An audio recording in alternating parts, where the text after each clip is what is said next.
Kisah nyata seorang wanita jatuh hati dan bermain hati dengan ipar tanpa ada penyesalan.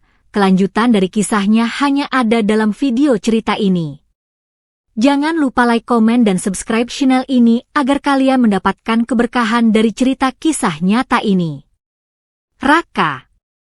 Kak kembali dari perjalanan bisnis panjang ketika pertama kali melihat Naila di rumah adiknya, Dimas. Gadis itu tampak sibuk menyiapkan hidangan, sesekali tersenyum gugup ketika Dimas memperkenalkannya. Naila adalah sepupu jauh istrinya yang datang ke kota untuk kuliah. Raka tak pernah berpikir wajah sesederhana itu bisa meninggalkan jejak di pikirannya begitu dalam.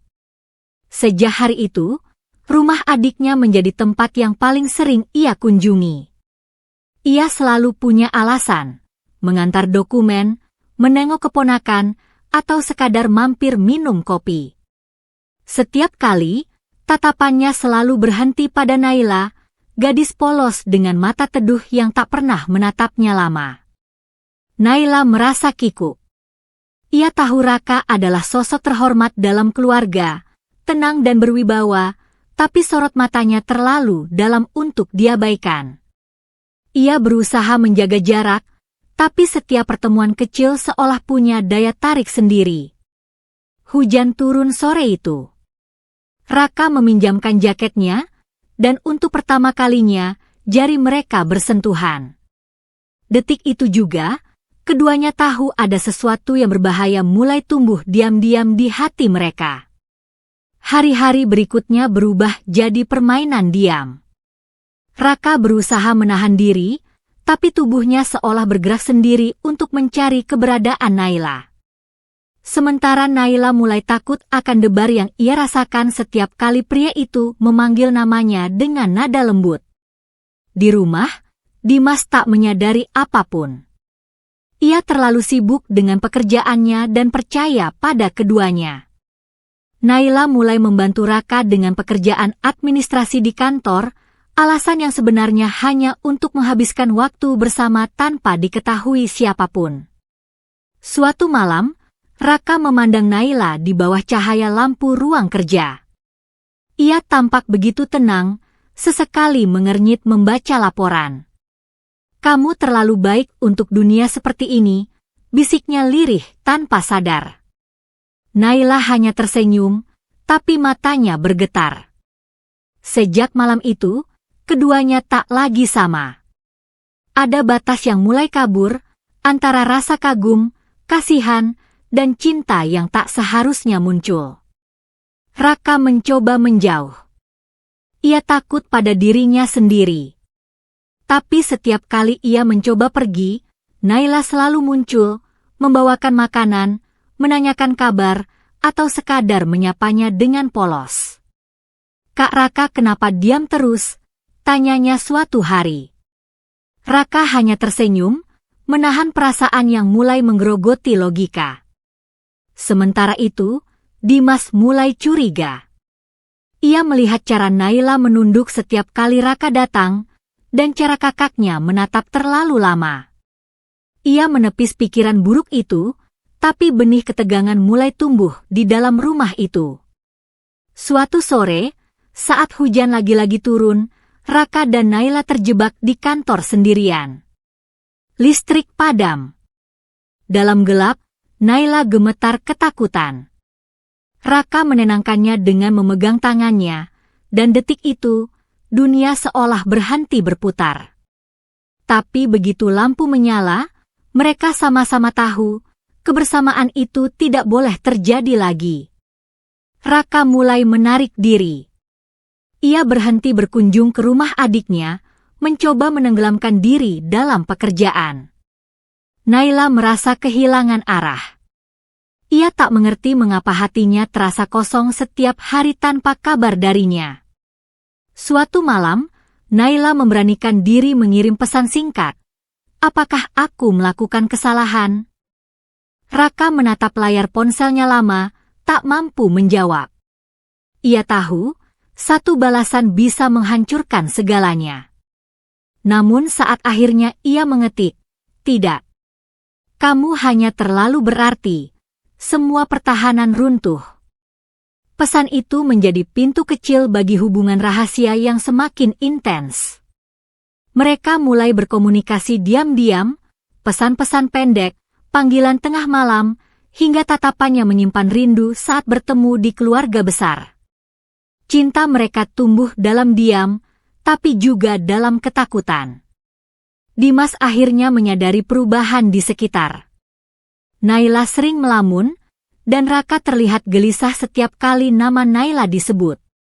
Kecurigaan itu berubah jadi kemarahan tersembunyi yang menunggu waktu untuk meledak. Sementara itu, Naila mulai merasa bersalah. Ia mencoba menjauh, fokus pada kuliahnya, tapi setiap kali melihat Raka dari jauh, perasaannya kembali kacau. Ia tahu cinta ini salah, tapi ia tak sanggup memadamkannya. Raka, di sisi lain, mulai berencana pindah ke luar kota. Ia berpikir jarak bisa menjadi obat.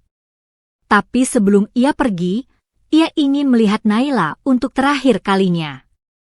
Pertemuan itu menjadi titik balik, di bawah langit malam, dengan air mata dan kata-kata yang tak pernah selesai. Jika waktu boleh memilih, aku ingin bertemu kamu di kehidupan yang lain, ucap Naila. Raka pergi tanpa pamit. Naila hanya menerima kabar dari Dimas bahwa kakaknya dipindah tugaskan ke Bandung. Ia berusaha tegar, tapi setiap malam air matanya jatuh tanpa bisa ditahan. Setahun berlalu. Naila berubah menjadi wanita lebih kuat, tapi hatinya tetap menyimpan ruang kosong yang tak tergantikan. Di sisi lain, Raka hidup dengan penyesalan yang tak pernah benar-benar hilang. Suatu hari, takdir mempertemukan mereka kembali di acara keluarga besar. Tatapan pertama setelah setahun itu membuat waktu seolah berhenti. Semua rasa yang mereka pendam meledak tanpa suara. Namun kini, ada perbedaan. Naila sudah memiliki seseorang yang mulai mendekatinya, dan Raka sadar ia harus merelakannya atau berjuang melawan segalanya.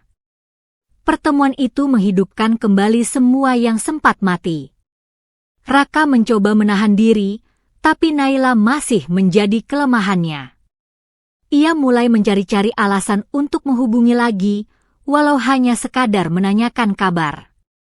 Dimas mulai curiga kembali. Ketegangan di antara mereka semakin terasa. Dalam satu percakapan tajam, Dimas akhirnya bertanya langsung, "Apa kamu menyukai Naila?" Raka tak menjawab, tapi diamnya adalah pengakuan. Konflik meledak. Keluarga sempat retak, Naila merasa menjadi penyebab semuanya. Ia hampir memutuskan pergi dari kota itu, tapi Raka menahannya. "Jangan kabur. Aku akan memperbaikinya," katanya dengan nada penuh tekad. Untuk pertama kalinya, Raka memilih menghadapi konsekuensi dari cintanya, bukan lagi melarikan diri. Raka mendatangi Dimas dan mengakui semuanya. Pertengkaran besar terjadi, tapi kejujuran itu akhirnya membuat Dimas sadar, meski salah, cinta kadang tak bisa dikendalikan. Naila menangis saat mendengar kabar itu. Ia merasa lega sekaligus takut. Dunia seolah menentang hubungan mereka, tapi hati mereka sudah tak bisa kembali seperti dulu. Raka memutuskan mundur dari pekerjaan dan meninggalkan kota untuk memberi ruang bagi semuanya. "Jika memang cinta ini benar, waktu akan membawa kita kembali," katanya sebelum pergi. Naila hanya bisa melihat punggungnya menjauh dengan air mata yang tak sempat diseka. 3 tahun berlalu.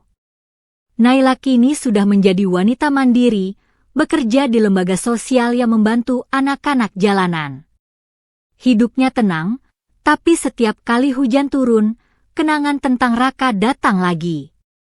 Suatu hari, dalam sebuah seminar di Jakarta, Naila melihat sosok yang tak asing di antara kerumunan.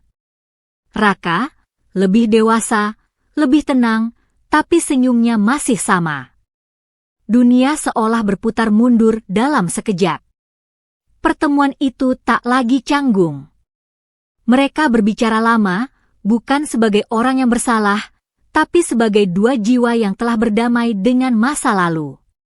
Dan saat Raka berkata, "Maukah kamu memulai dari awal, tanpa rahasia?" Naila hanya bisa menangis dan mengangguk pelan. Hubungan mereka kini terbuka, bukan lagi rahasia di balik pintu. Dimas akhirnya merestui setelah melihat ketulusan keduanya. "Aku tahu, kamu tidak pernah berniat menyakiti," katanya pada Raka. Raka dan Naila memulai hidup baru, jauh dari kota lama yang penuh kenangan pahit.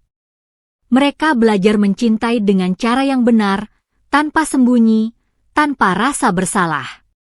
Di sebuah sore yang tenang, di bawah hujan yang dulu menyatukan mereka, Raka menggenggam tangan Naila dan berbisik, "Akhirnya, kita pulang." Cinta yang dulu terlarang kini menemukan jalannya sendiri. Bukan karena takdir yang memaksa, tapi karena dua hati yang berani menunggu waktu dengan setia.